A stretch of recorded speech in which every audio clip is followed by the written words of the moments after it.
Baik, Masya Allah. Ini sudah banyak yang masuk nih ya. Ya, selamat datang ya kepada para peserta ya. Alhamdulillah pagi ini insya Allah kita akan sama-sama nanti sharing ilmu ya, sharing pengalaman di acara AOD ini, dan insya Allah mudah-mudahan pertemuan kita nanti senantiasa memberikan manfaat yang luar biasa nanti ya. Dan kami ucapkan sekali lagi selamat datang kepada Bapak Ibu sekalian, Akang Teteh. Nah, Nyak Babeh ada nggak Nyak Babeh dia? Oke ya. Baik, ini sudah ada dari Papua nih kayaknya paling jauh nih. Masya Allah, luar biasa nih ya. Kalau di Papua sekarang berarti udah jam berapa nih? Sekitar jam 7 atau jam 8 nih ya? Beda 2 jam sama Jam Lombok. 7, Ustaz. Jam 7 ya. Masya Allah. Ya luar biasa ya semangatnya di bulan Ramadan ini. Mudah-mudahan pertemuan kita ini nanti akan membawa banyak manfaat, banyak kebaikan, dan banyak keberkahan dari Allah Subhanahu wa taala. Amin ya Allah ya rabbal alamin. Wah, ini kayaknya ada saudara saya nih dari Lampung nih. Ya, Ustadz Dedi, Masya Allah. Gimana kabarnya, Ustadz?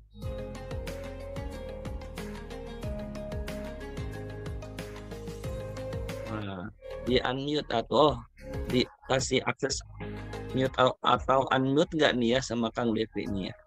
Nah, sudah ya. Baik. Alhamdulillah, nih sudah banyak yang bergabung bersama kita. Ada dari Papua, dari Aceh, ya, dari Lampung, Sartedi, ya, ada dari Balikpapan juga. Masya Allah. Ini kayaknya dari seluruh Indonesia nih ya. Ya, mudah-mudahan pertemuan kita ini, ya, insya Allah nanti akan banyak sekali mendapatkan ilmu dan pengalaman di hari ini, ya, di bulan Ramadan ini. Sebagaimana insya Allah hari ini kita akan mendapatkan materi yang luar biasa nih ya dari Ustadz kita, dan sudah bergabung juga ya bersama kita ada Ustadz Lucky. Assalamualaikum Ustadz. Waalaikumsalam warahmatullahi wabarakatuh. Kayaknya udah nggak sabar nih Ustadz Lucky ini ya untuk berbagi ilmu bersama kita ya. Masya Allah, barakallahu fiik. Terima kasih Ustadz untuk kehadirannya. Dan di sini juga ada juga beberapa fasilitator AOD, ada Kang Angga. Assalamualaikum Kang Angga. Waalaikumsalam warahmatullahi wabarakatuh. Apa kabarnya Ada Ustaz? Ustaz. Semuanya Masya Allah. Masya Lama Allah. kita nggak ketemu nih ya. Kangen nih sama Ustaz Haji nih. Nggak Aduh. pernah jalan bareng lagi. Nah, kenapa itu? Kenapa? Udah lama kita nggak jalan bareng nih ya. Ya, saya Jadwal pertama Ustaz jalan Haji. bareng sama antum ini ke Batam waktu itu ya, ke Kepulauan Seribu. Ya, Masya Allah. Mudah-mudahan ya Kang Angga kita doakan mudah-mudahan senantiasa diberikan kesehatan oleh Allah Subhanahu wa taala, diberikan kebaikan dan keberkahan. Amin ya Allah ya rabbal alamin. Dan para hadirin dimuliakan Allah Subhanahu wa taala, sahabat audiens semua, ya, sebagaimana yang pernah disampaikan bahwa tujuan dari program dari Sanlat ini dibuat agar kita bisa meningkatkan level spiritual kita selama bulan Ramadan. Ya, terlebih bagi para penyeru kebaikan, para pengemban dakwah, tentunya kita tidak bisa berdiam diri, berpuas dengan ilmu yang kita dapatkan sekarang. Tentu harus selalu mengupgrade ya level keilmuan kita, mengupgrade diri kita.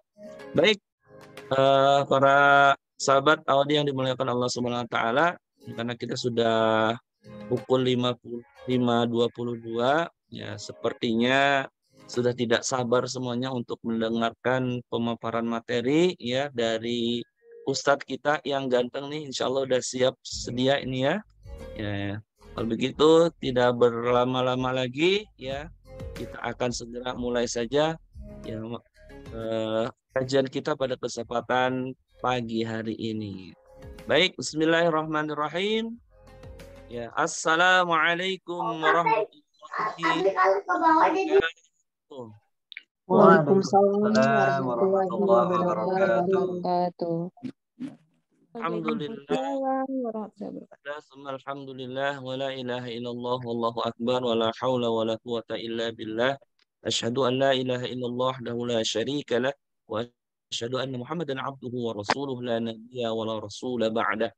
Faqala Allah Ta'ala fi kitabihil karim A'udzu billahi minasyaitonir rajim. Al-yauma akmaltu lakum dinakum wa atmamtu 'alaikum ni'mati wa raditu lakumul Islam madina. Wa qala Rasulullah sallallahu alaihi wasallam, man shoma ramadhana imanan wa ihtisaban ghufira lahu ma taqaddama min dhanbihi. Sadaqallahul azim wa sadaqa rasulul karim wa nahnu ala dzalika minasyakirin wasyahidin walhamdulillahi rabbil alamin.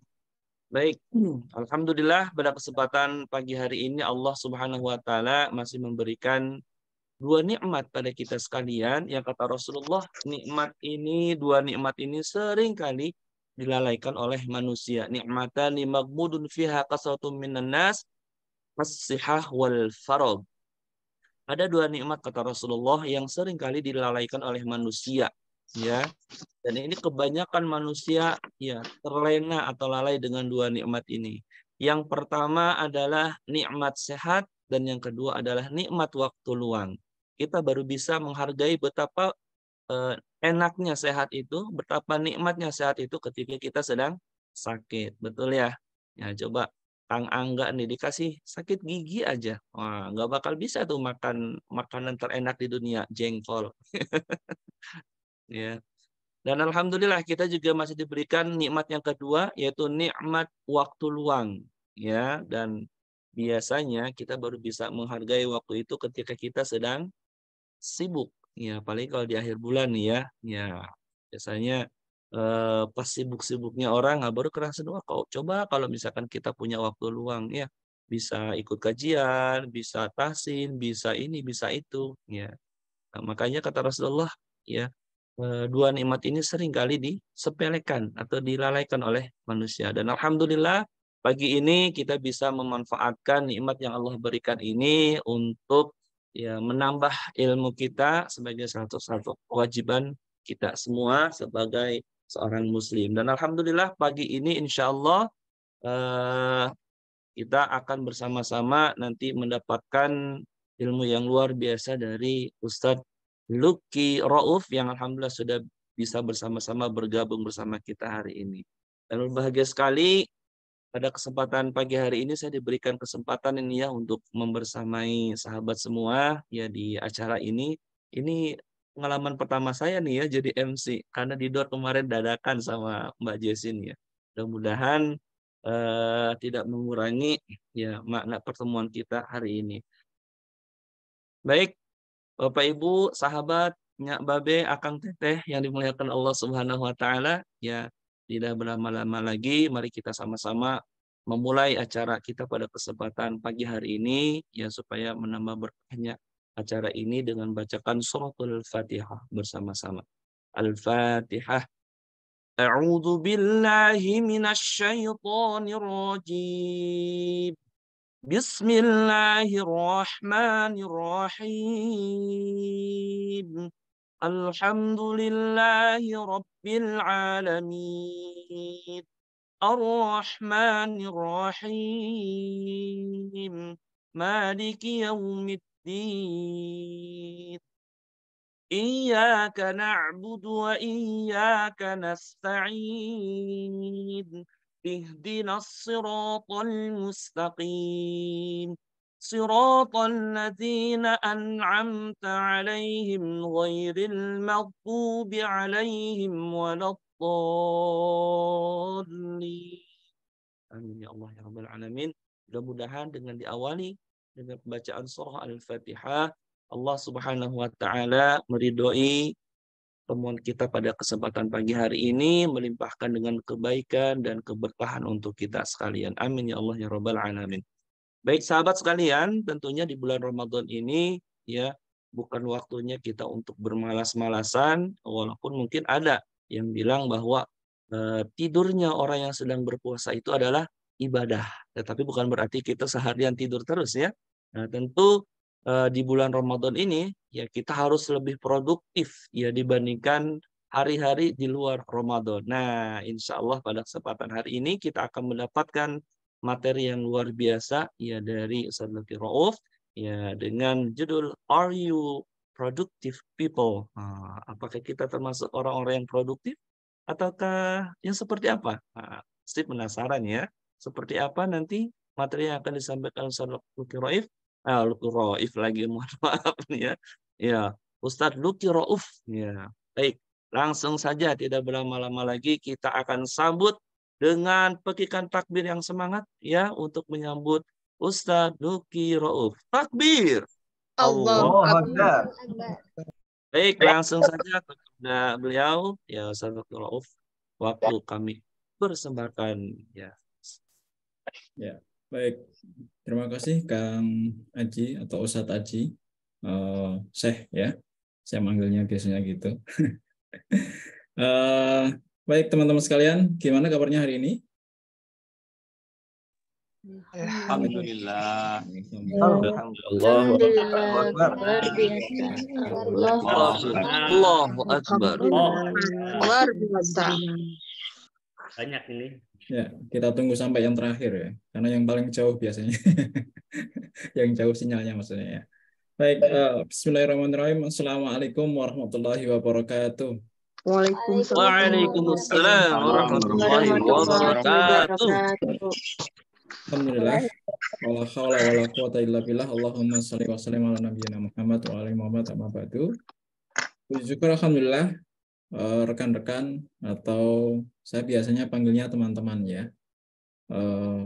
Biar lebih akrab karena memang sebenarnya mungkin di antara teman-teman yang hadir umurnya tidak berbeda jauh dengan saya ya, 11-12 ya.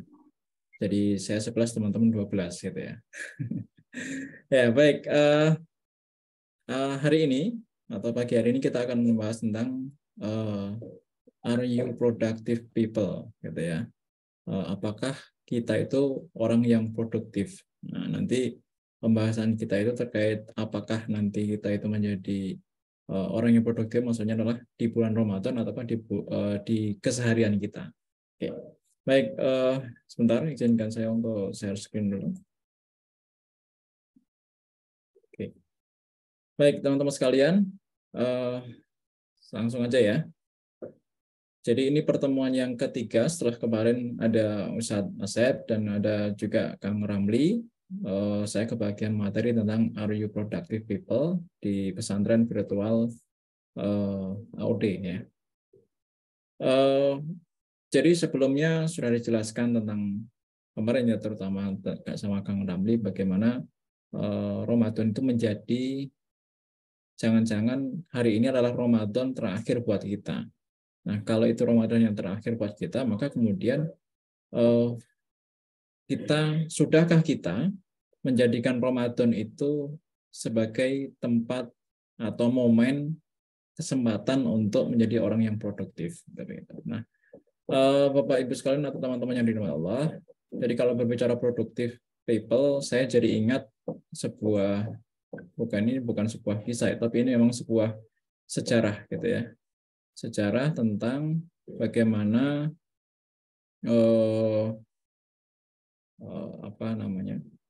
Islam gitu ya. Islam itu pernah berjaya. Jadi ini kisah atau sejarah ketika di masa Bani Abbasiyah. Sebentar. Ya. Di fragmen sejarah di Bani Abbasiyah, ini saya awali dari cerita atau sejarah ini ya. Jadi di masa Abbasiyah yang di mana ibu kotanya adalah di Baghdad yang sekarang disebut dengan Irak ya. Di situ adalah pusat peradaban. Jadi pusat peradaban Islam menemui kejayaannya terutama di bidang ilmu pengetahuan ketika di Abbasiyah.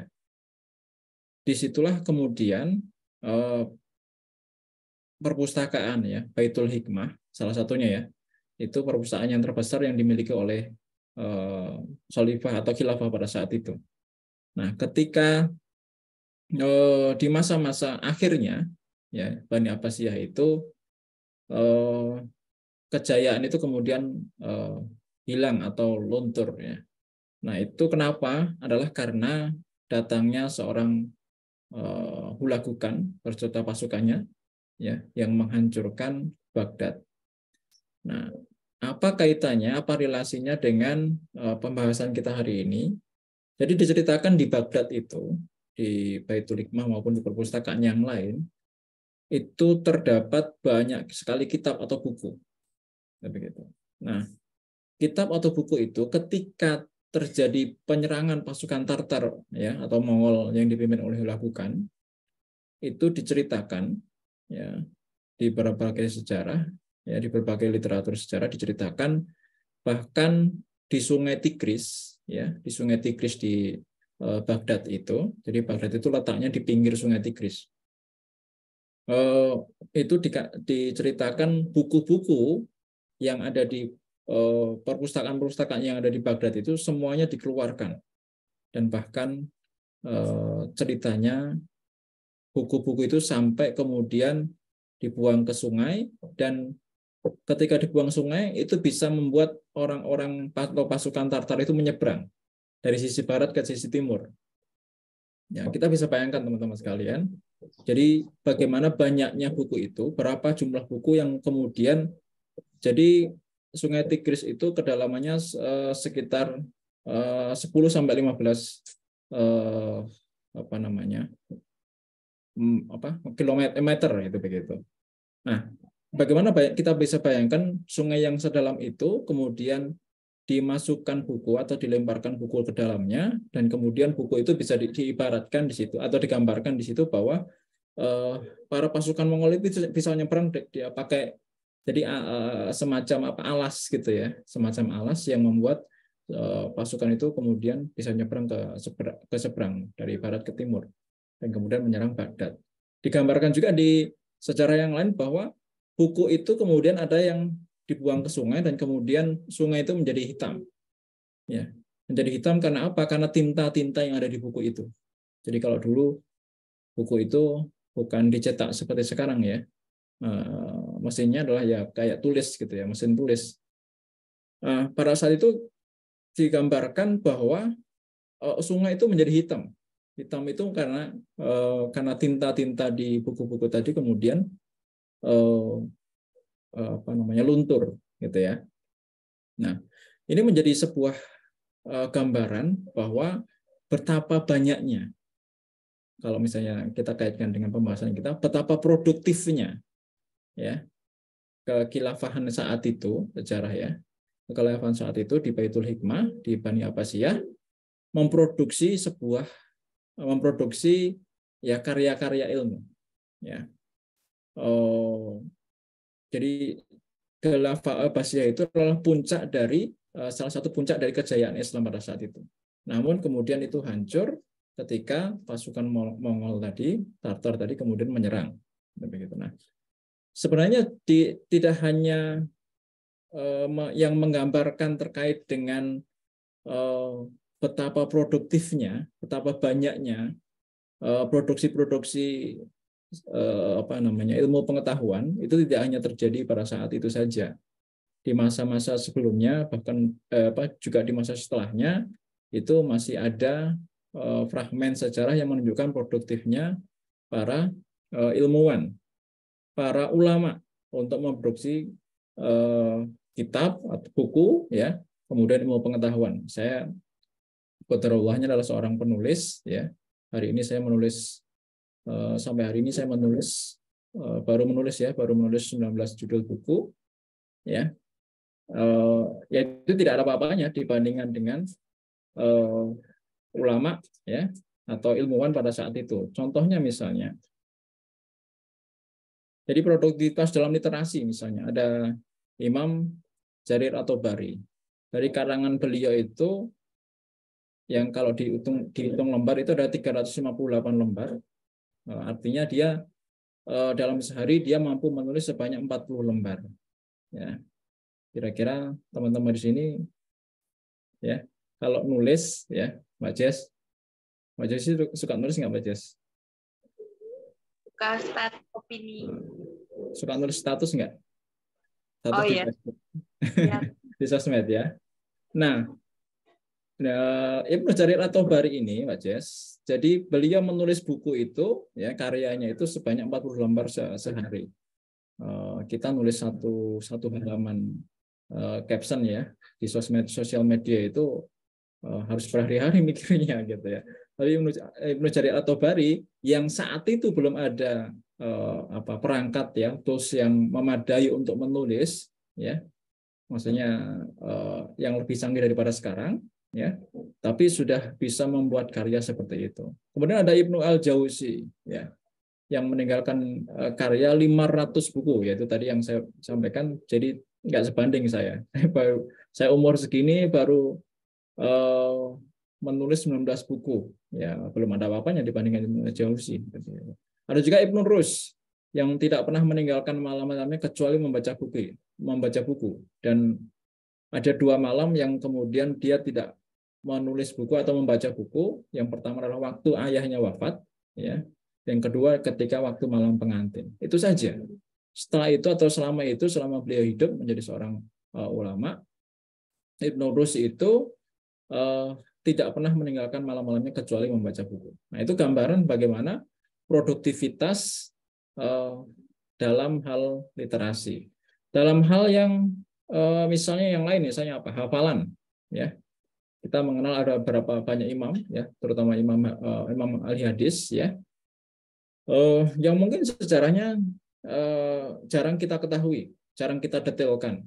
Misalnya Imam Bukhari, beliau menulis Sahih Al-Bukhari itu menghabiskan waktu selama 16 tahun, ya, selama 16 tahun, dan beliau mencatat hadis lebih dari 1.000 orang guru, hafal 100.000 hadis, ya, dan 20.000 hadis yang tidak sahih. Nah, yang sahih itu kemudian dibukukan oleh Imam Bukhari yang kita kenal sekarang adalah Sahih Al-Bukhari. Kemudian ada Imam Muslim, ya. Ini yang kedua setelah Imam Bukhari yang dalam bidang hadis, ya, beliau juga membuat atau membukukan gitu ya, yang disebut dengan Jami'us Shahih. Ya. Nah, jumhur ulama mengakui bahwa memang kitab Sahih Muslim ini adalah secermat-cermatnya isnad dan sekurang-kurangnya pengulangan. Ya. Kitab ini berisikan 7.273 hadis. Ya.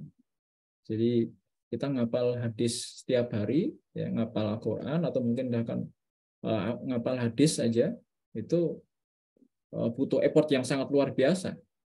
Tapi bagaimana Imam Bukhari, Imam Muslim menghafal 70.000 atau ribuan hadis gitu ya. Bahkan tidak hanya dihafal, kemudian juga dituliskan atau dibukukan. Ada Imam Abu Dawud, ya, di antara imam yang 7 yang memproduksi atau yang termasyhur perawi, ya, para perawi. Abu Dawud ini menghasilkan sebuah karya terbaiknya yaitu kitab Sunan Abu Dawud. Ya, dalam kitab ini tersebut ada mengumpulkan 4.800 buah hadis dari 500.000 hadis yang ia catat. Jadi dari 500 itu kemudian dipilih-pilih dan kemudian terkumpul menurut Imam Abu Dawud 4.800 hadis. Nah, itu ulama-ulama terdahulu atau orang-orang terdahulu dalam hal produktivitas. Nah, pertanyaannya buat kita teman-teman sekalian, ya, selama ini atau sampai saat hari ini, ya, kita, ya, dalam hal apapun, ya, dalam hal yang mungkin yang kita sukai, dalam hal yang kita selama ini pengen sekali, ya, pengen fokus di satu aktivitas, fokus di satu kalau bahasa orang sekarang passion, gitu ya. Nah, kita sudah sampai sejauh mana? Sudah sampai seproduktif apa? Ya. Jangan-jangan kita tiap harinya, ya, aktivitas kita itu jangan-jangan hanya bangun, kemudian kalau yang masih sekolah berarti sekolah, atau yang kuliah berarti kuliah, yang kerja kemudian kerja, habis kuliah kemudian istirahat, ya, ada yang istirahat, ada yang main, gitu ya. Atau jangan-jangan kemudian di tempat kerja, ya, sambil istirahat dan seterusnya kita main, gitu. Dan seterusnya ada yang nonton, ya, nonton YouTube kalau sekarang dan seterusnya. Besoknya begitu lagi, ya. Besoknya begitu lagi dan begitu seterusnya sampai kemudian ternyata kita sudah dewasa, nggak sadar. Kita lakukan itu mungkin pada saat dulu kita masih sekolah, tapi tiba-tiba sekarang kemudian kita sudah kuliah atau bahkan kita sudah kerja. Rutinitas kita ternyata hanya seperti itu. Nah, kalau rutinitas kita seperti itu, pertanyaannya adalah, ya, are you productive people? Nah, itu pertanyaan yang perlu kita jawab sendiri-sendiri, ya. Kita itu seorang yang produktif atau tidak? Jangan-jangan aktivitas itu, ya, aktivitas seperti itu, kita lakukan dari kita lahir, kemudian gede, sekolah, ya, kuliah atau kerja, kemudian berlanjut ketika keluarga. Setelah kemudian keluarga punya anak, jangan-jangan nanti anak kita juga seperti itu. Nah, maka teman-teman khawatirlah kalau kemudian kita di dalam posisi itu. Ya, jangan-jangan kita belum menjadi orang yang produktif. Ya. Maka teman-teman sekalian, sebenarnya untuk mendeteksi gitu ya, atau mendefinisikan kita itu produktif atau tidak, ya, mungkin kita bisa secara kasat mata gitu, atau secara mudahnya gitu ya, secara shortcutnya, ya, atau bukan mungkin secara instannya, gitu kita bisa ukur dari mana, ya. Kita itu sibuk atau produktif? Jangan-jangan kita itu sibuk, bukan produktif, ya. Siapa di sini mungkin di antara teman-teman yang sedang kerja, yang sedang kuliah, ada yang sedang kerja dan sambil kuliah, ya, dan seterusnya. Ternyata kita itu sibuk banget, dan sibuk itu ternyata bukan produktif. Apa tandanya kalau kita itu hanya sibuk atau produktif? Ya kita nggak tahu prioritas kerjaan. Ya, mana yang harus dikerjakan dulu? Bahkan kita mengerjakan sesuatu yang tidak bermanfaat, ya, atau sesuatu yang tidak penting. Atau kalau mungkin dalam prioritas hukum syariat, kita mengerjakan sesuatu yang mubah. Prioritasnya adalah hal yang mubah. Maka kita itu dalam kondisi seperti itu, maka kita berarti masih sibuk, bukan produktif.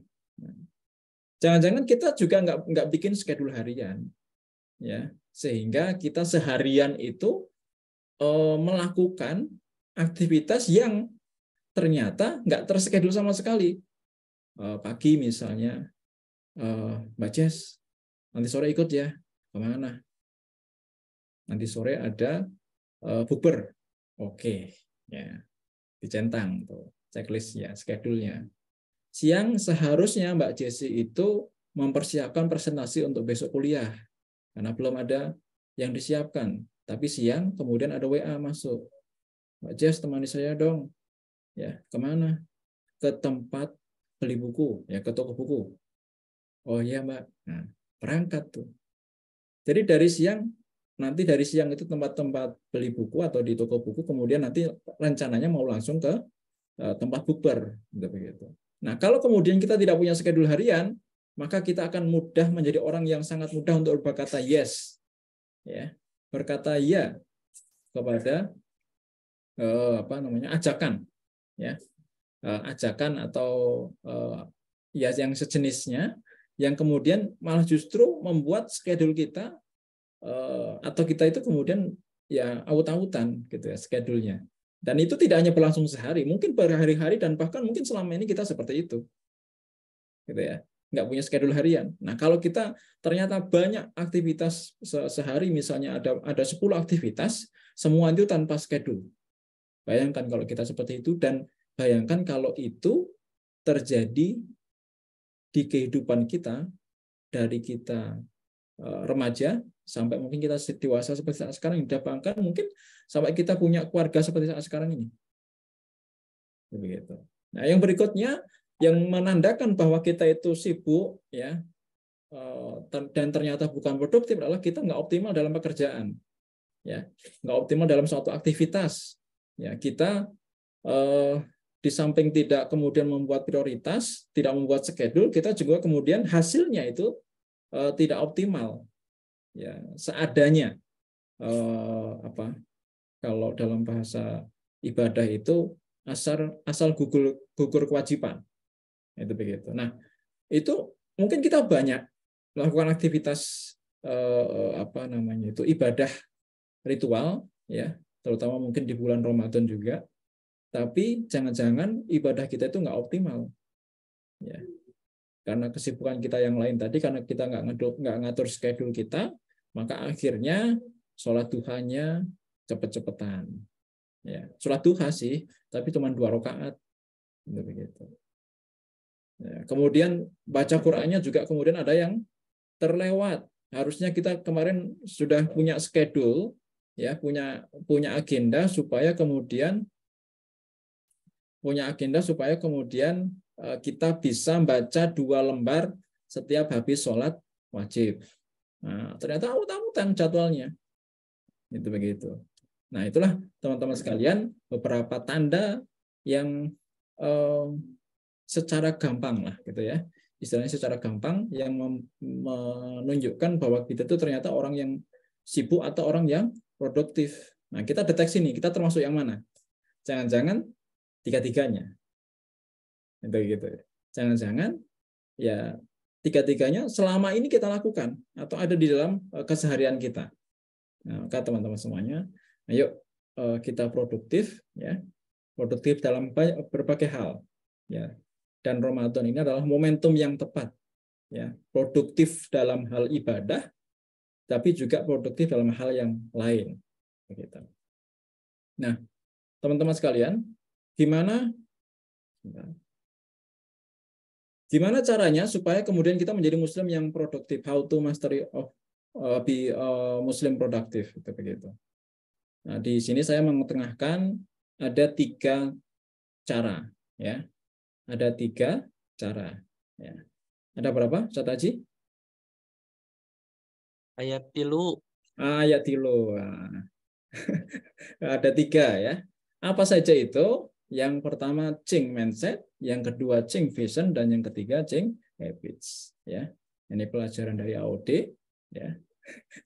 Jadi kalau membuat how to ya, minimal ada kata yang bisa disamakan ya. Judulnya change mindset, change vision, dan change habits ya.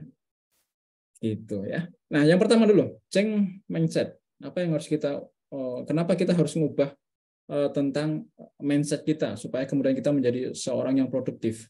Jadi penting. Kenapa penting? Ya, karena mind atau pikiran itu adalah pengendali perbuatan manusia. Allah menyampaikan dalam surat Al-A'raf ayat 11 itu, innallaha la yughayyiru ma biqaumin hatta yughayyiru ma bi anfusihim.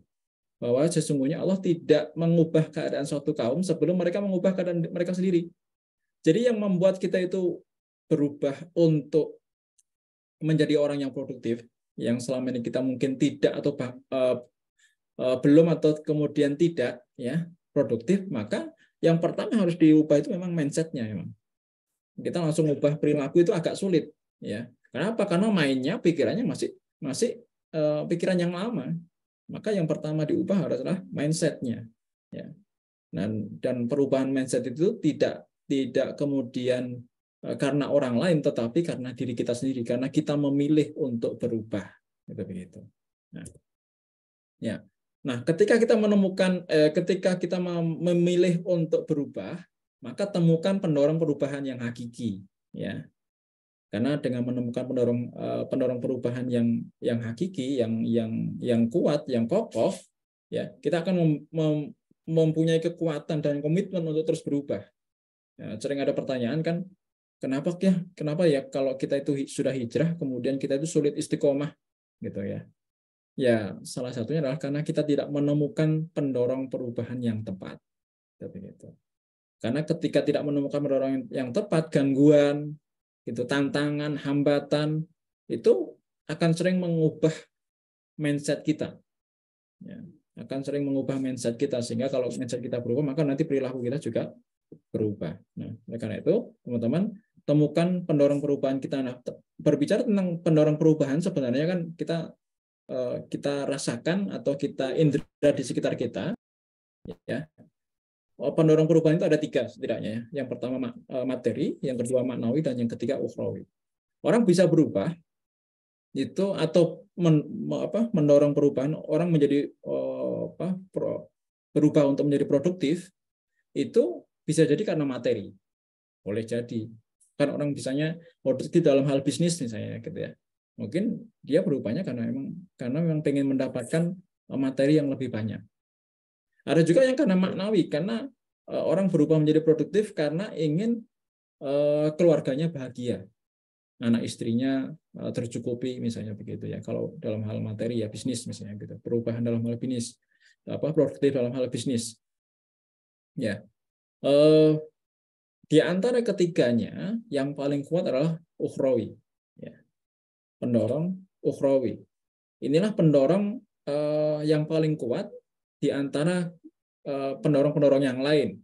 Nah, bagaimana kita bisa melihat misalnya ketika perang Badar, ya, ketika perang Badar sahabat itu jumlahnya hanya 300-an, ya, sementara orang-orang kafir itu sekitar 1.000, ya. Saat itu, jadi perang Badar itu kan perang pertama kali ketika Daulah Khilafah ada di Madinah. Belum pernah punya pengalaman sama sekali terkait dengan perang besar. Ya, perang besar pertama kali adalah perang Badar. Jumlah kaum muslimin segitu dan juga peralatannya juga minim. Nah, kalau kemudian dorongannya hanya materi dan maknawi, maka bisa jadi para sahabat itu mundur. Ya. Tapi para sahabat dan juga termasuk adalah Rasulullah SAW, ketika di perang Badar itu ada doa beliau ya, Sallallahu Alaihi Wasallam yang sangat masyhur, ya, wahai Allah, jika engkau hancurkan kaum ini, maka tidak ada lagi yang membela agamamu. Doanya Rasul. Itu betapa kuatnya idroksilah billah, betapa kuatnya hubungan Allah, hubungan manusia atau hubungan Rasul, ya, sebagai seorang nabi dan Rasul saat itu dengan Allah, ya, menunjukkan bahwa memang makna ukhrawi itulah yang membuat makna spiritual itulah yang membuat kemudian pasukan kaum muslimin itu bisa terus bergerak, berani bergerak, ya, kemudian berani atau mampu untuk melawan kaum kafir Quraisy saat itu. Dan qadar Allah, ya, dengan atas izin Allah, perang Badar itu kemudian mampu dimenangkan oleh kaum muslimin. Nah, pelajarannya teman-teman sekalian, bahwa ketika kita pengen menjadi muslim yang produktif, maka kita harus menemukan makna ukhrawinya, makna spiritualnya apa, gitu ya. Tidak hanya sekedar makna maknawi atau materi, pendorong maknawi maupun pendorong materi, yaitu bisa saja dan boleh. Tapi yang paling kuat supaya kemudian kita bisa bertahan atau istiqomah lah istilahnya begitu ya, dalam hal produktivitas, yaitu harus makna yang ukhrawi. Nah, mindset tentang itu kita harus tanamkan.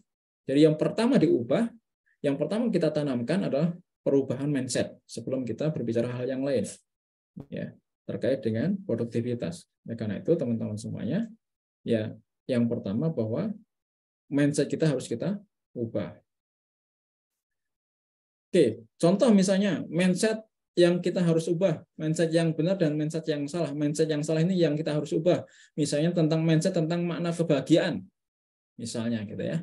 Contohnya, bahagia itu adalah tercapainya apa yang diinginkan apapun caranya. Nah, itu kan mindset yang salah. Mindset yang benar adalah bahwa jika kita bahagia, kita itu bahagia jika setiap perbuatan kita diridhai Allah.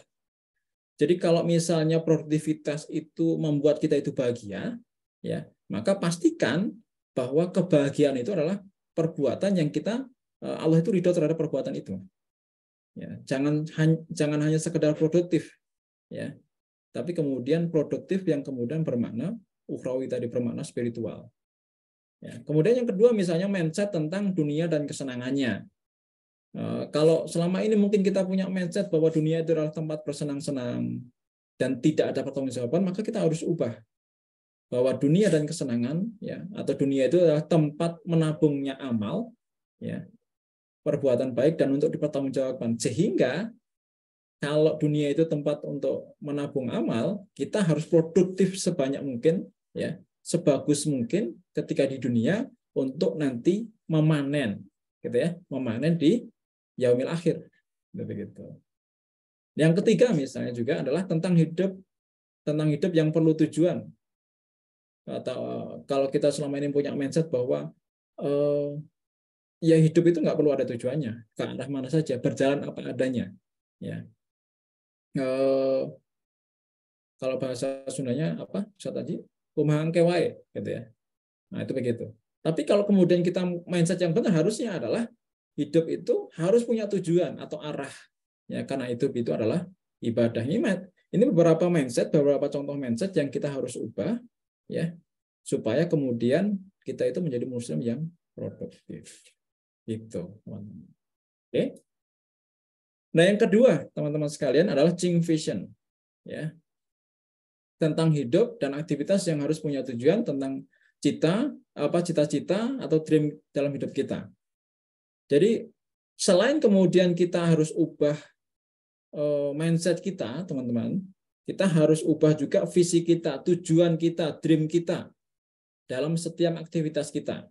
Kalau kita nggak punya dream, nggak punya tujuan, nggak punya goals, ya, nggak punya visi terhadap setiap perbuatan yang kita lakukan, ya maka akan mustahil, ya, aktivitas kita itu menjadi aktivitas yang produktif, ya.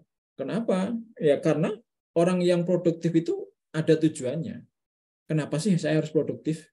Nah, itu kan harus ada tujuannya, harus ada visinya apa yang ingin diraih, begitu. Sehingga ya alur hidup kita itu kan born, ya dimulai dari born, kemudian nanti akan berakhir dengan death, gitu, begitu, dengan mati.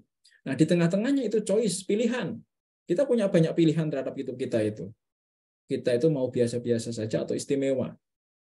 Nah, jika alur hidup kita itu seperti itu, maka teman-teman semuanya, kita punya banyak pilihan di tengah-tengah kehidupan kita ini. Kalau kita pengen mengubah alur hidup kita, ya, maka pilihan-pilihan kita itu akan sangat tergantung kepada visi yang kita miliki. Kalau kita nggak punya visi, ya nggak punya tujuan, nggak punya dream, maka hidup kita itu akan berputar-putar begitu saja, bahkan mungkin mengikuti arus.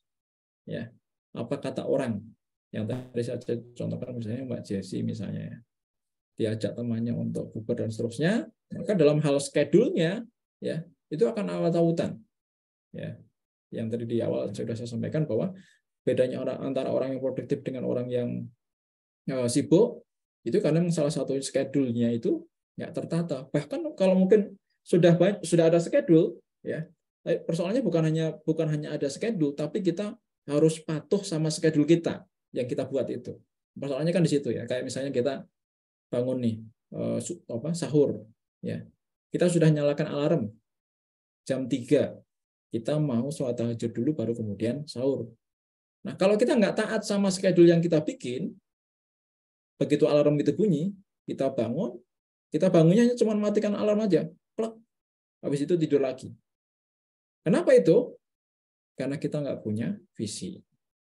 Ya, alur hidup kita itu kan sebenarnya punya pilihan terhadap itu semuanya. Kita punya pilihan untuk begitu alarm bunyi tadi, kita bangun, ya, kemudian kita sholat tahajud, dan kemudian kita sahur. Ya, tapi kita kemudian memilih untuk mematikan lagi dan kemudian tidur lagi. Nah, itu seperti itu. Jadi maka teman-teman sekalian, ada orang-orang yang sudah punya visi, seperti contohnya misalnya Mus'ab bin Umair. Ya, Mus'ab bin Umair itu beliau visinya diarahkan oleh Rasulullah SAW.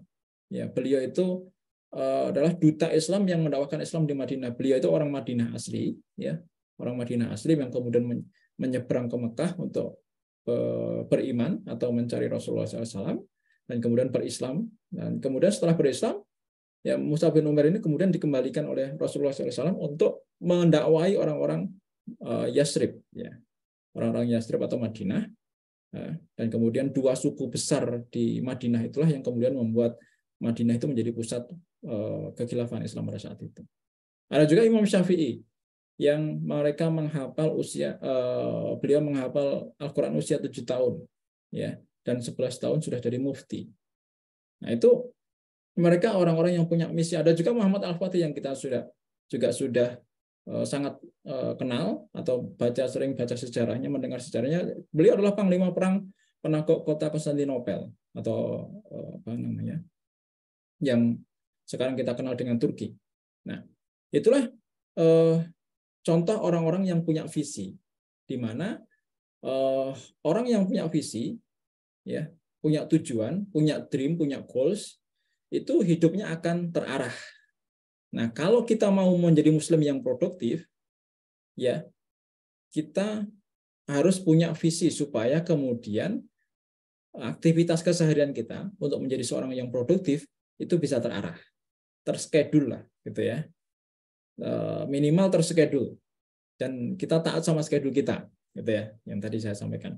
Maka teman-teman sekalian, kalau mereka itu atau orang-orang yang Mus'ab bin Umair, Imam Syafi'i, dan Muhammad Al-Fatih itu adalah orang-orang yang taat, orang-orang yang punya visi maksudnya, begitu. Maka bagaimana dengan kita? Mereka itu dengan visinya telah membuat tanda di alam semesta. Jadi Mus'ab bin Umair tandanya adalah beliau adalah duta Islam. Tandanya adalah itu. Kemudian Imam Syafi'i adalah anak muda usia 11 tahun sudah menjadi mufti. Muhammad Al-Fatih usia 20-an mampu menaklukkan kota Konstantinopel. Itu dicatat oleh sejarah, dicatat oleh alam. Nah, maka kita, kalau disebut nama kita, ya, kita kira-kira mau dikenal dan dikenang sebagai siapa? Ketika kita masih hidup dan makan, kemudian nanti ketika kita mati. Kita mau dikenal dan dikenang sebagai siapa? Ya. Kalau misalnya ada Ustadz zikir nasional, kita langsung ingat namanya Ustadz Arifin Ilham. Kita ketika disebut misalnya manajemen kolbu, ya, Ustadz manajemen kolbu siapa? Ustadz Agim dan seterusnya. Nah, ketika disebut Ustadz Aji, ya, kira-kira yang keluar apa? Nah, itulah tanda di alam semesta. Tanda di alam semesta itu akan bisa terjadi kalau kita itu produktif dan punya visi. Begitu. Nah, kalau kita nggak produktif, nggak punya misi, ya jangan berharap kemudian dikenal dan dikenang sebagai apa. Nah, justru mungkin sebaliknya, begitu. Orang yang nggak punya visi dan misi, ya cenderung akan menjadi orang biasa. Begitu. Nah, oleh karena itu, maka teman-teman semuanya kita harus produktif. Nah, yang ketiga, ya, jadi yang pertama tadi Cheng mindset, yang kedua Cheng vision, yang ketiga adalah Cheng habits. Tentang kebiasaan orang-orang yang punya visi untuk jadi muslim produktif. Ya. Jadi kalau misalnya kita itu aktivitasnya sehari-hari, ini aktivitas harian kita ya, misalnya nonton TV, main, ya 3 jam sehari. Kalau misalnya umur kita 60 tahun, ya kemudian umur 10 tahun kita sudah balik, aktivitas kita itu seperti itu ya, nonton TV, kuliah, istirahat, ya belajar, sholat 5 waktu, ya aktivitas lain. Ini aktivitas di luar Ramadan. Misalnya adalah seperti itu, kita dikasih Allah waktu 24 jam, dan kemudian usia kita itu 60 tahun, ya misalnya rata-rata seperti itu, maka kita bisa lihat angka di belakangnya ini ya angka ini. Ternyata kita nonton TV itu kalau misalnya umur kita 60 tahun, ini kalau dihitung-hitung ya, kita 6,2 tahun. Jadi umur 6 tahun kita, ya selama 6 tahun kita nonton TV gitu ya. Kita main, ya. Dan teman-teman bisa lihat istirahat kita atau tidur kita itu 8 jam sehari. Ya, rata-rata ya, orang dewasa. Itu kalau dijumlahkan dalam 60 tahun atau 50 tahun, itu 16 tahun kita tidur. Jadi umur 16 tahun kita baru sadar bahwa kita itu ternyata tidur. Begitu ya. Dan sholat kita yang kalau misalnya satu sholat itu 12 menit kali 5 sholat wajib ya, itu hanya 2 tahun, nggak sebanding dengan tidur kita yang 16 tahun, teman-teman sekalian. Lalu pertanyaannya, seperti itukah aktivitas orang yang produktif? Tentu saja tidak. Ya, maka kalau aktivitas kita sehari-hari seperti ini, habits kita ini dan ini sudah jadi habits, maka kita harus ubah ini habit ini. Bad habit yang lain juga pun harus diubah. Kita punya bad habit apa? Malas. Ada yang masih pacaran di sini? Nah, itu bad habits. Yang jahil, yang durhaka, yang gamer. Nah, ada yang gamer nggak di sini? Ya, ada yang acuh-acuh. Ya, ada yang menunda, ada yang pelit, ada yang merokok, pemarah, penengih dan seterusnya. Pasti banyak deretan bad habit yang mungkin ada di dalam diri kita. Maka itu harus ubah itu. Kita ubah, kita change dengan apa? Dengan good habit. Ya, kalau mau produktif ya rajin ibadah, rajin belajar, membantu sesama, berbakti kepada orang tua, berbakti kepada gurunya juga, ikut berdakwah, bersegera, ya, wasyari'u ila maghfiratin, nah gitu ya bahasa Al-Qur'an kan. Bersegeralah kamu kepada ampunan Allah. Ya, itu adalah good habits. Ya. Jadi orang produktif itu aktivitasnya seperti itu, perilakunya itu seperti itu. Kemudian bersedekah, berbagi ilmu, membahagiakan setiap orang, menjadi orang yang soleh atau solehah. Itu adalah good habit yang kita harus tanamkan, yang kita harus ubah dalam diri kita setelah kita mengubah mindset dan mengubah visi kita. Maka berikutnya ya good habit ini kita tanamkan dalam diri kita. Oke? Nah, good atau habit itu lahirnya dari mana? Lahirnya dari latihan dan repetisi. Jadi memang perlu dilatih untuk bisa menjadi mudah bersedekah, ya, rajin ibadah dan seterusnya tadi itu perlu dilatih, perlu dimulai sesuatu langkah 1000 langkah itu dimulai dari 1, Begitu. Tidak ujuk-ujuk ya. Ujuk-ujuk itu bahasa Jerman ya. Apa tiba-tiba gitu ya. Tiba-tiba kemudian langsung 1000 langkah, enggak. Ya. Itu dimulai dari 1. Ya, dimulai dari latihan. Dan itu kemudian diulang-ulang. Ya, yang namanya repetisi, diulang. Maka itu akan menjadi habits.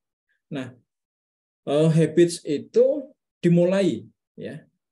Bukan kemudian hanya direnungkan. Bukan hanya kemudian dipikirkan. Meskipun kita mungkin usianya sudah tidak muda lagi, tapi kita akan bisa membentuk good habits kalau kemudian kita mau latihan dan mau repetisi. Begitu. Siapapun kita, kalau kemudian kita mau melakukan itu, ya itu akan bisa mengubah habits kita. Oleh karena itu, teman-teman semuanya, ya untuk bisa produktif people atau Muslim produktif, ya kita harus mengubah habits kita. Oke? Habisnya kalau Muslim produktif itu apa yang harus dirubah? Misalnya dari bangun tidur. Bangun tidurnya nggak pernah terlambat sholat subuh. Nah, itu good habit itu. Pada subuh tidak tidur lagi. Nah, ada yang suka begitu nggak? Ya. Padahal kan beberapa ulama memakruhkan ya. Beberapa ulama memakruhkan hukum habis sholat subuh kemudian tidur lagi. Ya. Biasakan juga zikir pagi dan seterusnya. Itu good habit.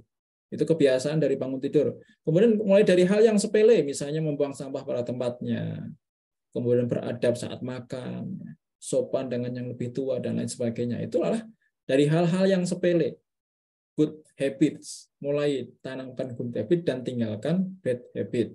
Dari sejak dini, kalau kita misalnya ada yang sudah punya anak, ya kalau kita yang sudah terlanjur dewasa, ya kita tanamkan itu kepada anak-anak kita, kepada adik-adik kita. Mulai dari kecil dibiasakan misalnya diajak sholat jamaah, ya anak kita. Kemudian latihan puasa, ya. Kemudian latihan untuk menutup aurat, ya anak-anak kecil perempuan kita itu kita latih untuk menutup aurat, ya. Kemudian berikutnya adalah mulai dari sekarang, jangan ditunda esok, ya, tapi hari ini. Jangan tulul amal, jangan panjang amal. Itu kira-kira Ustaz Haji dan teman-teman sekalian yang bisa saya sampaikan, ya. Kurang lebihnya saya mohon maaf. Kalau misalnya ada yang mau didiskusikan, mangga saya serahkan kepada Ustaz Haji. Dari saya cukup sekian. Wassalamualaikum warahmatullahi wabarakatuh. Waalaikumsalam Waalaikumsalam warahmatullahi wabarakatuh. Masya Allah. Ini saya kayaknya pagi-pagi serasa ditampol bolak-balik nih sama Ustadz Loki nih ya. Masya Allah. Jadi ngaca diri sendiri kok kayaknya lebih banyak sibuknya dibandingkan produktifnya ya. Masya Allah. Mudah-mudahan ini materi yang luar biasa ini ngena banget buat kita semua ya, untuk merubah kita menjadi orang-orang yang produktif ya. Jadi tadi yang seperti yang sudah disampaikan, ada 3 hal ya ketika kita ingin menjadi muslim yang produktif ya, ada 3 hal yang harus kita rubah ya. Yang pertama adalah change your mindset ya, ubah mindsetnya. Yang kedua, change your vision, harus merubah visi kita. Dan yang ketiga adalah merubah habits-nya supaya menjadi orang-orang yang punya habits yang baik dan benar untuk menuju ridho Allah Subhanahu wa taala. Baik, teman-teman yang dimuliakan Allah Subhanahu wa taala, ini kayaknya banyak yang udah nggak sabar pengen bertanya atau komentar atau diskusi ya seputar dengan materi yang tadi sudah disampaikan Ustadz Luki. Masih ada waktu sekitar 20 menit lagi ya. Silakan bagi teman-teman yang ingin berpartisipasi ya di materi hari ini yang disampaikan oleh Ustadz Luki ya, dipersilakan. Monggo. Kalau ada yang ingin bertanya ya, dipersilakan. Ada? Silakan.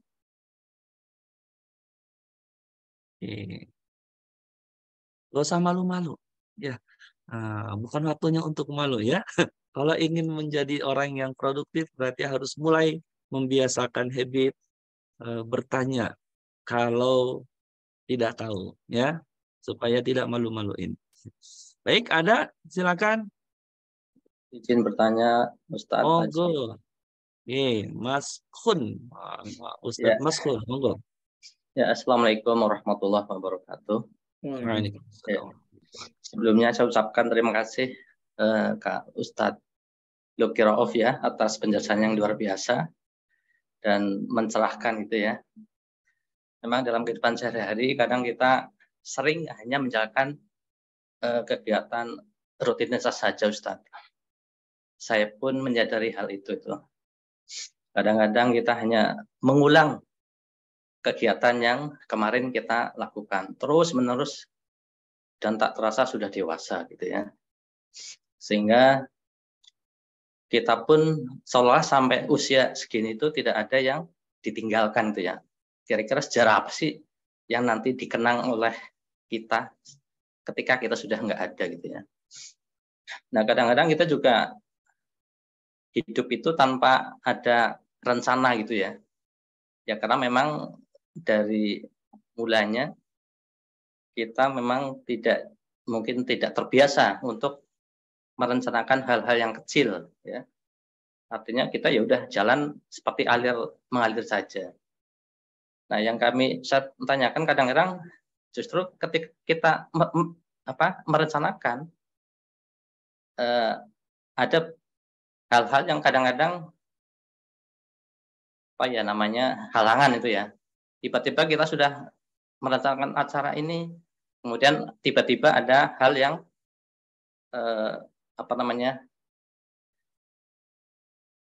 menyebabkan rencana kita tidak bisa dilaksanakan. Nah ini bagaimana cara menghadapi kondisi seperti itu agar kita tetap pada on the track gitu ya. Ya, on the track gitu ya. Nah, contohnya kalau kita untuk bekerja ya kita hanya juga rutinitas setiap hari seperti itu. Tanpa ada planning yang kira-kira hari ini harus tercapai seperti apa gitu ya. Nah, itu seperti apa kita untuk melatih diri agar kita punya rencana dan kita konsisten untuk menjalankan rencana yang kita buat tadi. Mungkin itu dulu Ustadz. Terima kasih sebelumnya. Ya. Iya, baik. Langsung saja ya, Sanluki. Ya, oke. Makasih Pak Mas Kon. Jadi memang ini dalam tanda kutip jadi penyakit kita gitu ya. Bahwa kalau kita kadang merencanakan tapi kita sendiri yang kemudian mengubahnya gitu. Maka yang kita bisa lakukan tadi yang pertama kita harus punya schedule itu terkait erat dengan visi atau misi kita. Ya, kita harus punya tujuan, kita punya goals. Jadi kita bekerja, misalnya kalau kita bekerja itu kita punya goals apa dalam pekerjaan itu. Ya, tidak hanya kemudian goals-nya nyari duit, bukan itu. Ya, tapi goals-nya itu apa? Nah, goals yang paling bagus adalah memang goals itu tidak hanya untuk diri kita. Satu ya. Yang kedua, tidak hanya untuk dunia, tapi juga untuk akhirat kita. Nah, maka goals kita itu tidak hanya untuk diri kita, itu maksudnya apa? Ya bermanfaat bagi orang lain, ya, bermanfaat bagi orang banyak, ya. Kemudian yang tidak hanya kaitannya sama dunia, yang kaitannya sama akhirat kita, ya berarti goals kita itu ada nilai ibadahnya di situ. Ya, kalau kita terkait dengan pekerjaan, ya maka pekerjaan itu harus jadi bagaimana caranya supaya kemudian pekerjaan itu tidak hanya sekedar pekerjaan yang ngasilin duit, yang ngasilin gaji tiap akhir bulan atau awal bulan, tidak, tapi kemudian pekerjaan yang bisa menggerakkan kita supaya kemudian kita itu selalu berbuat baik. Tidak hanya untuk diri kita, tapi untuk orang banyak. Nah, itu berbuat baik, bermanfaat bagi orang banyak, itu akan bisa jadi ibadah. Nah, itu yang pertama terkait dengan supaya kemudian kita tidak bisa tidak mudah gitu ya, terdistract gitu ya. Terdistract terhadap hal-hal yang kemudian sudah kita jadwalkan, sudah kita schedulekan. Yang kedua, kita memang benar-benar harus punya plan di setiap harinya, ya, bahkan mungkin ada orang-orang tertentu yang harus mungkin ada beberapa teman-teman yang ada di sini yang di kantornya kemudian atasannya membuat to-do list gitu ya. Kalau di kantornya mungkin ada yang membuat to-do list. Apa sih yang harus dilakukan hari ini atau seminggu ini, apa yang harus dilakukan. Nah, itu bisa jadi penting atau perlu ya kita lakukan atau dalam kehidupan kita sehari-hari. supaya kemudian ketika ada jadwal masuk, ya, ketika ada ajakan masuk, ya, maka kemudian kita bisa mengatakan no, ya. Nah, kemampuan mengatakan no itu, ya, itu memang harus dilatih tadi, ya. Itu kan habits, ya. Kalau kita menjadi orang yang sangat mudah say to yes, ya, kita sering mudah mengatakan yes kepada orang-orang yang selalu mengajak kita dan seterusnya, ya bukan berarti itu buruk, ya. Tapi itu akan kalau itu terlalu sering, terlalu banyak, akan mengganggu apa yang sudah kita schedulekan, apa yang sudah kita jadwalkan, apa yang sudah kita list tadi. To-do-nya sudah kita list, tapi kemudian gara-gara karena ajakan, ya, akhirnya kemudian terdistract. Nah, maka yang bagus, ya kalau kita punya to-do list, ya, setiap harinya kita itu mau ngapain, gitu ya. Dan kemudian yang berikutnya bahwa ketika kita membuat to-do list tadi, kita harus istilahnya itu taat, gitu ya. Harus taat sama to-do list kita. Bukan berarti kita egois gitu, bukan. Tapi karena memang tadi bahwa kita punya visi, ya, terhadap to-do list kita, terhadap aktivitas kita itu kita punya visi.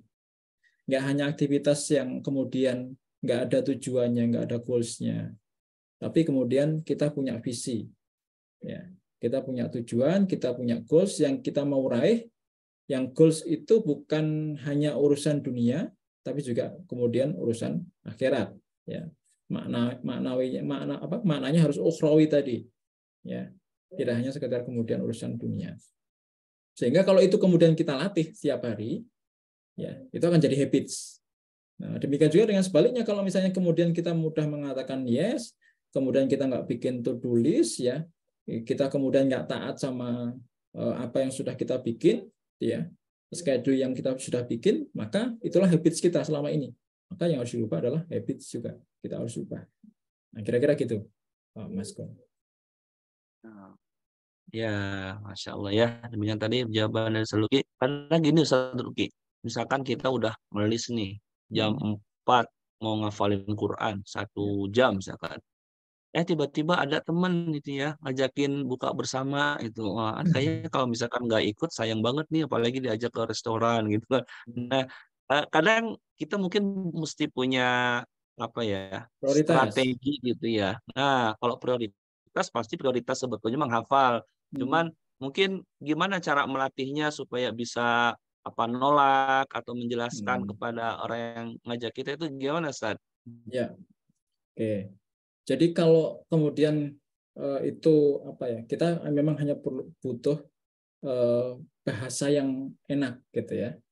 Bahasa yang enak, yang kemudian nggak nyakitin, gitu ya. Kalau misalnya diajak, kita kan mungkin maunya sih pengennya nggak mau mengatakan yes, gitu ya, kepada semua orang, itu begitu.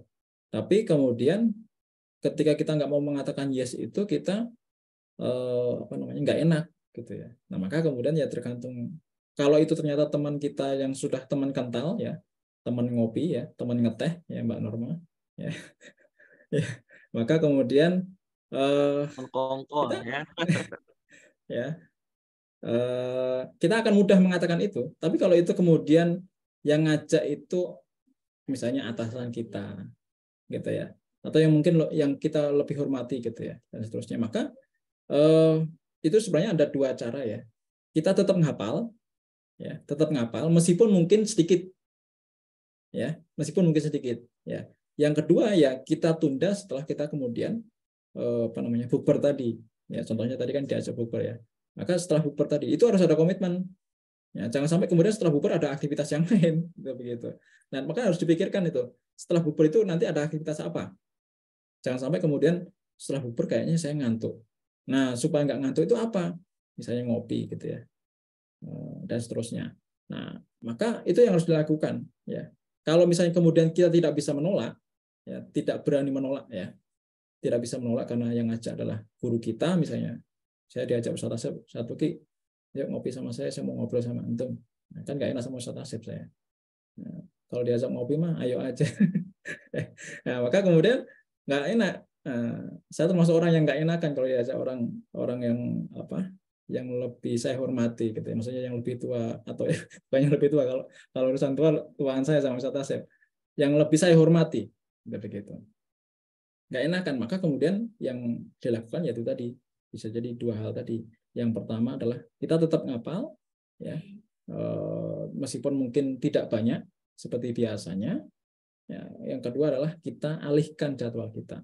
Jadi dua-duanya, dua alternatif tadi tetap akhirnya bisa melakukan schedule kita. Gitu kira-kira, Ustaz Haji. Baik, Masya Allah. Makasih banyak, Ustaz Luki. Baik, sebelum kita lanjutkan ke pertanyaan berikutnya nih, saya pengen cek dulu semangatnya nih. Kayaknya dari tadi diam semua nih. Makanya di mute ya. Iya, baik. Bagaimana kabarnya pagi hari ini? Alhamdulillah. Alhamdulillah. Biasa. Allah. Luar biasa. Allahu Akbar. Masya Allah. Baik, terima kasih untuk semangatnya. Baik, satu lagi nih, Ustaz. Pertanyaan. Ya, sudah diketik nih. Ini niat banget ini. Kayak bikin tesis ini ya. Ustaz, bagaimana ketika ada orang yang memiliki parameter berpikirnya bahwa orang yang produktif adalah orang yang menghasilkan cuan. Nah, contoh kasus ada seorang ibu yang curhat, yang dimana ia awalnya sebelum diberi anak, ia sibuk dengan kegiatan kerjanya, namun ketika anak itu hadir dalam kehidupannya, kemudian berhenti, tidak bekerja, dan saat ini ia mengeluhkan waktunya yang tersita untuk mengurus kerucilnya 3 orang. Kemudian mengatakan, wah, punya anak nggak bisa menghasilkan uang, Mbak. Nah, gitu ya. Nah, ini mungkin mindset ini ya. Nah, Anda ia tahu kalau anak itu rezeki namanya tidak sadari. Ya, tapi maklum juga sih, sisi agama pun ia dan suaminya kurang. Nah, lalu bagaimana nih Ustadz untuk mengubah parameter ini? Jazakumullah khairon kasiron. Dari siapa nih? Bu Rahma ya? Dari mana nih? Saya nggak tahu. Ya, dari tadi kayaknya. Baik. Ya, silakan Ustadz. Ya, baik. Terima kasih Mbak atau Bu Rahma. Ada juga yang resen, nanti nggak tahu ya waktunya cukup atau enggak, tapi saya jawab singkat aja. Teman-teman, tadi yang saya sampaikan di materi saya tadi adalah how to mastery ya. Jadi itu masterinya. Tentu saja itu pasti ada rinciannya. Nah, terkait dengan hal yang rinci, kayak tadi pertanyaan Ustadz Aji dan kemudian yang barusan ditanyakan oleh Bu Rahma ini kan perlu hal yang rinci lagi, gitu begitu. Perlu hal yang rinci. Nah, maka sebenarnya ya kalau mau ini dikembalikan ke yang utama tadi, ke masterinya. Masterinya bahwa kalau kemudian ada ibu yang kasusnya seperti yang diceritakan oleh Bu Rahma tadi, yaitu persoalan mindset, gitu begitu. Persoalan mindset. Nah, nanti kaitannya sama rinciannya, ya, rinciannya kenapa dia awalnya belum diberi anak, dia sibuk, ya, kegiatan kerja dan seterusnya, yaitu karena mindsetnya, karena memang dia nggak punya mindsetnya masih terkait dengan bahwa sesuatu yang produktif itu adalah uang, ya maka mindsetnya masih selama di situ, selama ini ya di situ dan masih di situ. Tapi kalau mindsetnya itu diubah, maka kemudian nanti ya juga akan insya Allah akan berubah. Ya. Kemudian yang terkait juga dengan masterinya, visinya, ya. Visinya kalau misalnya tadi kemudian dia sibuk dan dengan ngurusin anak dan seterusnya, ya perlu disadarkan, ya. Jadi kalau kita punya teman seperti itu ya kita perlu disadarkan, ya, bahwa tadi saya sudah sebutkan bahwa di dunia itu tempatnya menanam. Dan kemarin waktu Kang Ramli menyampaikan materi juga sama, bahwa ternyata adalah urusannya sama dunia itu kan tempatnya menanam. Ya, tempatnya nanti menuai di mana? Di akhirat. Begitu. Ya mungkin bisa jadi kemudian yang kita lakukan di dunia itu mungkin nggak menghasilkan dalam tanda kutip cuan, ya. Tapi yang kita lakukan ini adalah bisa menghasilkan nanti di akhirat. Ya. Jadi ada sebuah kisah di masa Umar bin Abdul Aziz, ya. Di masa Umar bin Abdul Aziz ada beliau bertemu dengan seorang tua yang dia orang tua ini sedang asik menanam biji kurma. Umurnya sekitar 70 tahun, diceritakan dalam sebuah kisah itu. Kemudian didatangi oleh Umar bin Abdul Aziz. Umar bin Abdul Aziz ini adalah khalifah dari cicit dari Umar bin Khattab. Sahata. Ya.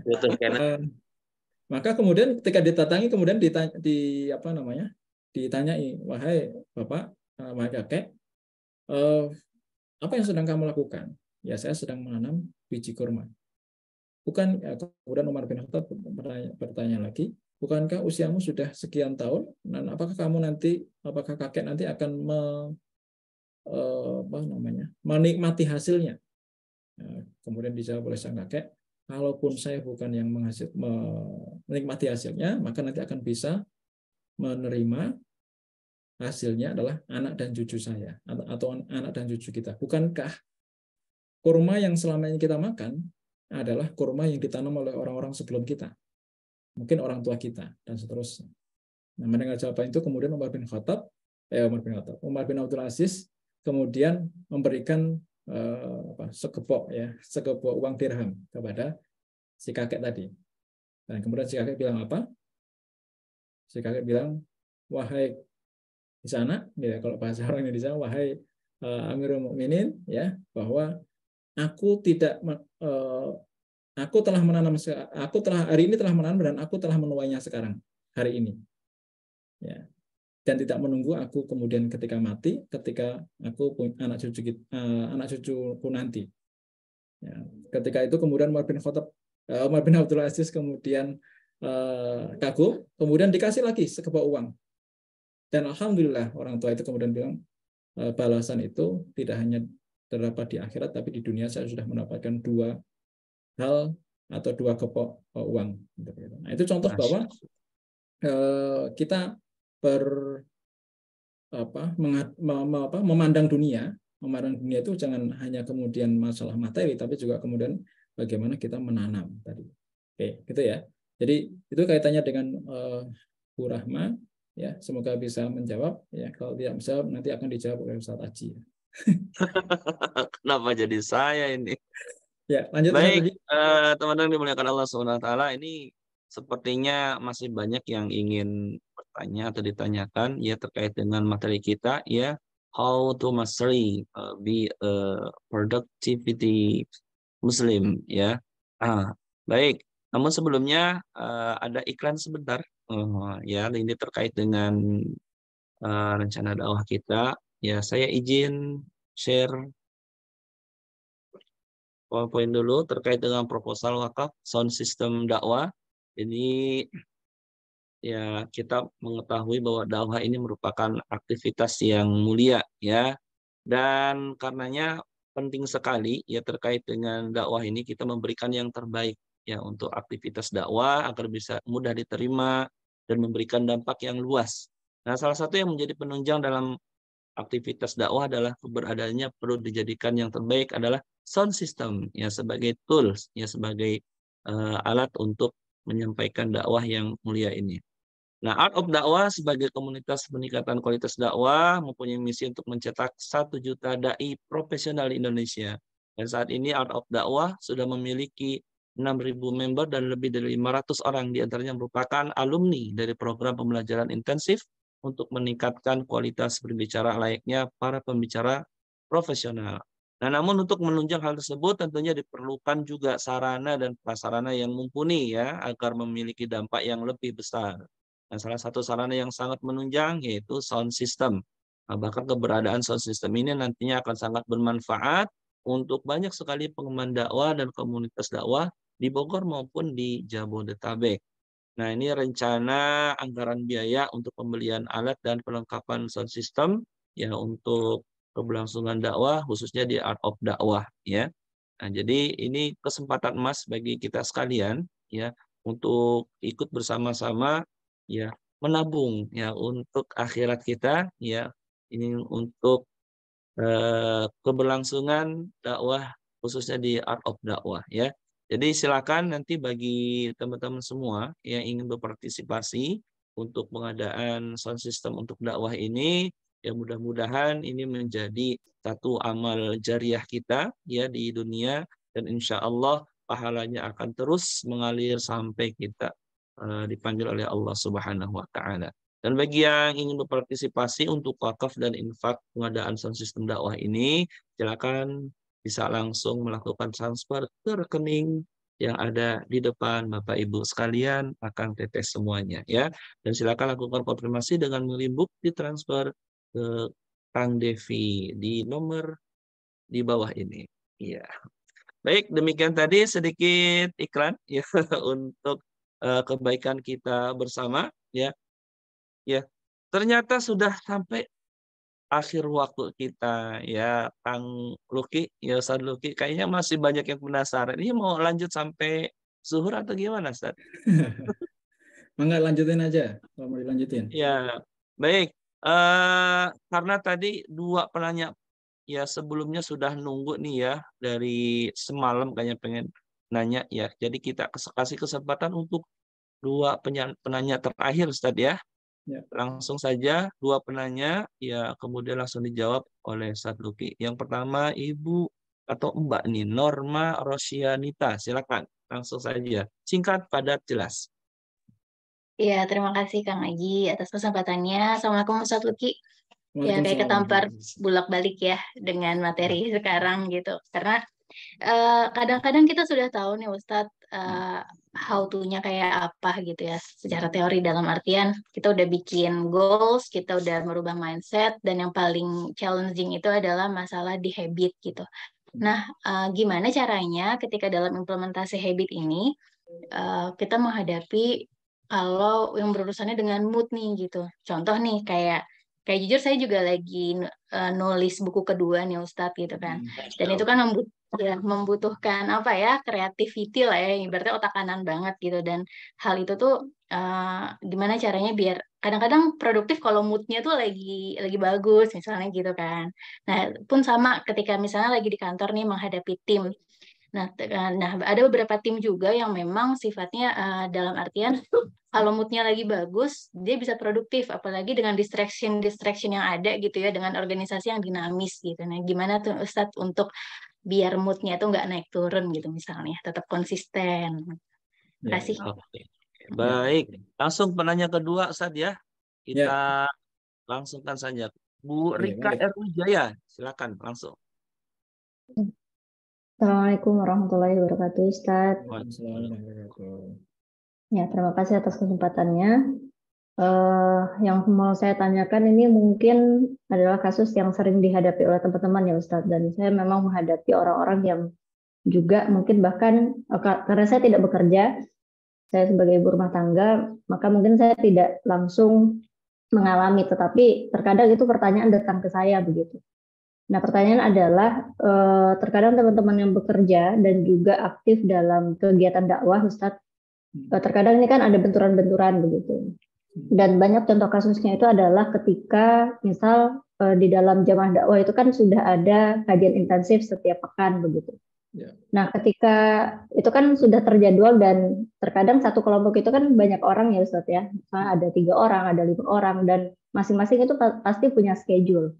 Nah, terkadang kan ketika itu sudah terschedule dan orang-orang yang kemudian bekerja ya, atau mungkin 1 atau 2 orangnya, kemudian mereka punya schedule baru begitu. Schedule baru yang mengharuskan mereka juga menjalani itu. Misal mereka bekerja di sebuah sekolah begitu ya. Tiba-tiba ternyata ada schedule training, ada schedule pelatihan, atau misalnya kerja tempat lain ada pertemuan misalnya PJ ruangan misalnya begitu ya, yang dimana beliau itu sebagai PJ-nya. Nah ini kita sebagai orang yang menghadapi orang-orang yang seperti itu bagaimana Ustadz? Dan atau bahkan ketika kita yang mengalami sendiri itu kita harus bersikap seperti apa? Ya mungkin itu yang saya tanyakan. Syukran, jazakallah khair. Assalamualaikum warahmatullahi wabarakatuh. Waalaikumsalam warahmatullahi wabarakatuh. Baik, silakan Ustaz Luki. Pertama terkait dengan mood, ya, yang kedua terkait dengan schedule yang berbentrokan dengan kegiatan yang lain. Silakan. Ya, oke, baik. Yang ditanyakan Mbak Norma tadi kaitannya sama menulis, karena kebetulan qadarallahnya saya juga penulis. Kalau saya, tips saya, kalau misalnya, sebenarnya begini, yang pertama dulu adalah terkait dengan mood. Mood itu bukan, mood itu harus dicari atau diciptakan, gitu ya. Mood itu harus diciptakan. Jadi dia bukan apa istilahnya, bahasa ekstremnya itu bukan berhala yang kemudian harus disembah-sembah, gitu ya, enggak. Tapi itu harus diciptakan yang benar. Saya biasanya kalau menciptakan mood itu biasanya saya kalau misalnya stuck gitu ya, ide nulis, biasanya saya keluar rumah, ya, kemudian ngobrol sama orang, Nah, lebih utama lagi ngobrol sama penulis, biasanya begitu. Ngobrol sama penulis, nah saya sedang menulis begini dan begitu, kira-kira apa idenya, kayak gitu. Nah, itu biasanya yang saya lakukan begitu. Atau yang kedua, ya kalau mau sedikit, ini sedikit aja ya, jangan terlalu banyak porsinya, ya berhibur, ya berhibur, baik itu nonton Netflix ya, atau nonton YouTube lah yang gratis ya, nonton YouTube ya, yang relate sama tulisan yang sedang kita tulis. Saya kebetulan adalah sufi ya, suka film ya. Saya golongan sufi, suka film, suka nonton film. Ya. Nah itu kebetulan biasanya kalau misalnya saya stuck ya, biasanya aktivitas yang lakukan adalah nonton biasanya gitu. Nah, kadang-kala ini juga harus dicegah ya. Kadang-kala nontonnya lebih banyak gitu, daripada kembali nulis gitu. Maka ya biasanya itu tips yang saya lakukan itu ya. Atau ini tips yang mungkin ekstrim untuk dicoba. Ya, kenapa? Karena saya seringkali nemu ide itu ketika di tempat buang air besar. Nah, gitu. Ketika mandi, serius ini ya, Ustaz Haji. Jadi ketika saya mandi ya, atau bahkan mungkin buang air besar ya, BAB, itu tiba-tiba nemu ide. Kenapa? Itu mungkin menurut teori ya, orang BAB atau orang orang mandi itu kan ada frekuensi yang kemudian membawa kepada santai gitu ya. Itu keluar. Ya, atau kalau biasanya kalau ada orang yang ini biasanya kalau orang yang merokok ya, biasanya katanya begitu ya. Kalau saya kan nggak tahu ya.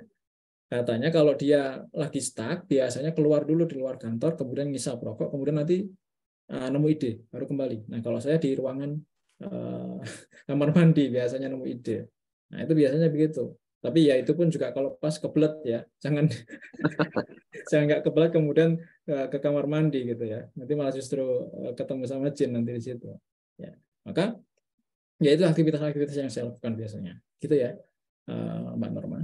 Nah, kemudian yang Bu atau Mbak Rika, ya, jadi tadi yang sekali lagi yang saya sampaikan tadi terkait dengan masterinya. Nah, hal-hal yang teknis itu harus sesuai dengan prioritas, gitu ya.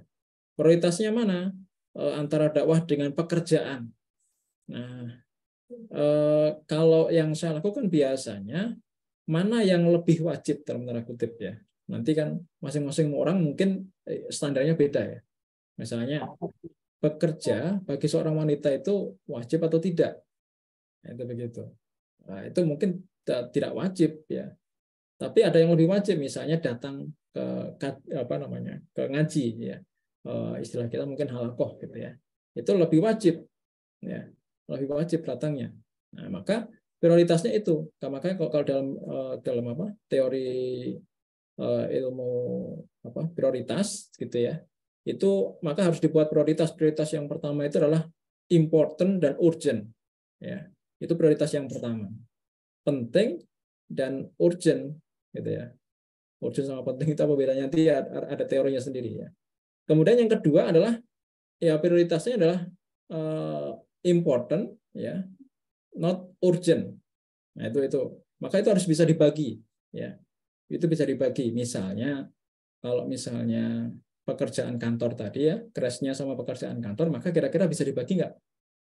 Begitu. Maksudnya dibagikan kepada teman kantor yang lain gitu ya.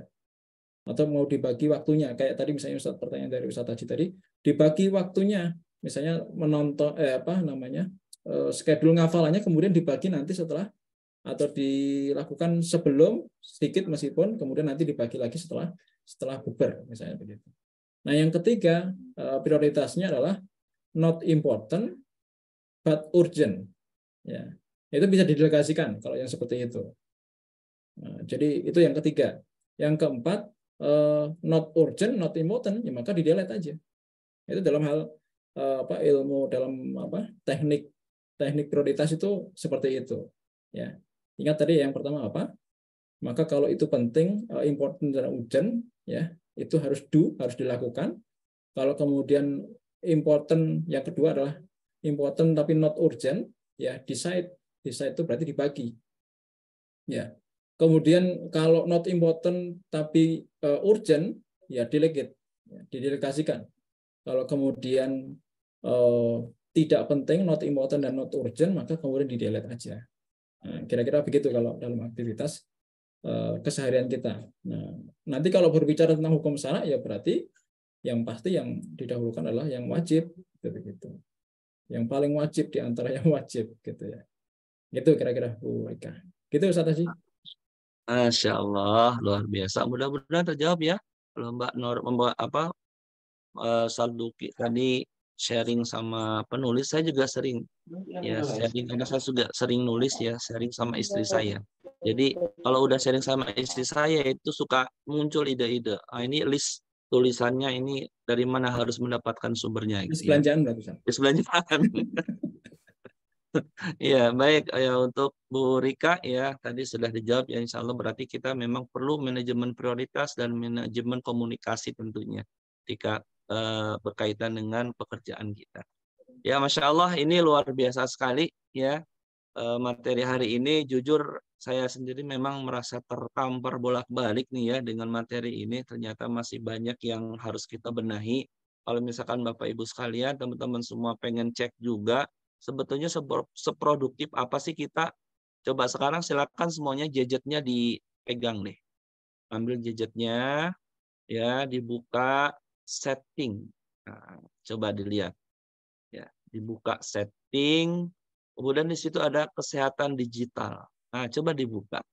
Kira-kira ya dari sekian banyak waktu kita menggunakan untuk lebih banyak untuk apa? Kalau di situ banyak aplikasi yang dibuka ternyata WhatsApp, Facebook, ya ada juga aplikasi Al-Quran. Mana yang lebih banyak? Ya, mana yang lebih produktif? Ya, itu jadi salah satu sedikit ukuran buat kita semua. Ya, mudah-mudahan materi ini bisa menjadi sesuatu yang luar biasa yang bermanfaat untuk kita sekalian.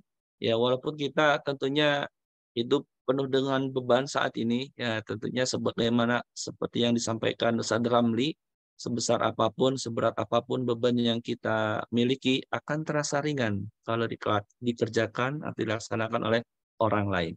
Baik, Bapak Ibu, teman-teman yang dimuliakan Allah Subhanahu wa taala, terima kasih ya khususnya untuk Ustaz Luki Rauf yang sudah menyampaikan materinya, insya Allah menjadi ilmu yang bermanfaat ya. Dan bagi teman-teman semuanya juga terima kasih atas kehadirannya, dan mudah-mudahan kehadiran kita senantiasa membawa ridha Allah Subhanahu wa taala, senantiasa melimpahkan kebaikan dan keberkahan untuk kita dan keluarga kita. Amin ya Allah ya rabbal alamin. Baik, terakhir mari kita sama-sama akhiri pertemuan kita pada kesempatan pagi hari ini dengan bacakan hamdalah, istighfar dan doa kifatul majlis. Alhamdulillahirabbil alamin. Astaghfirullahaladzim. Subhanakallahumma wa bihamdika asyhadu an la ilaha illa anta astaghfiruka wa atubu ilaik. Saya Aji mohon maaf apabila banyak kesalahan dan kekurangan. Apabila ada kesalahan tolong dimaafkan. Kalau ada kelebihan karena sudah Asep tolong dikembalikan ya. Enggak baik menyimpan kelebihannya. Baik, demikian yang bisa kami sampaikan. Assalamualaikum warahmatullahi wabarakatuh. Waalaikumsalam warahmatullahi Wabarakatuh. Masya Allah. Ini orang-orang hebat dari Lampung hadir semua ini ya. Jazakumullah. Sehat semua. Gus Hani udah sehat, Gus Hani? Alhamdulillah sehat Kang. Sehat Ustaz. Oh. Kondisional manggil Ustaz sama Kang ya Ustaz ya. Pas lagi ngopi Kang. Ya. Yang sehat semuanya ya. Mudah-mudahan waktunya senantiasa bermanfaat di sisi Allah Subhanahu wa taala. Amin. Ya, amin Ustaz. Susani, Gus Nafis juga nih. Sehat Gus Nafis? Ya, Ustaz. Ya, Kang Haji. Panggil Kang Haji aja lebih enak. Kalau Ustadz kayaknya malu saya dipanggil Ustadz. Mudah-mudahan nanti kapan waktu bisa offline lagi nih ya. Siap. Bapak, insya Allah.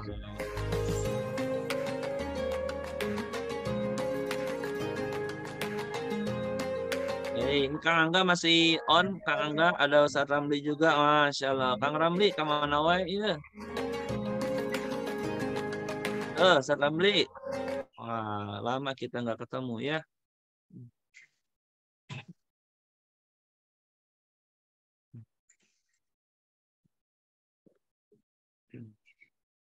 Wah, Kang Angga kayaknya udah mulai dengan kesibukannya ini ya.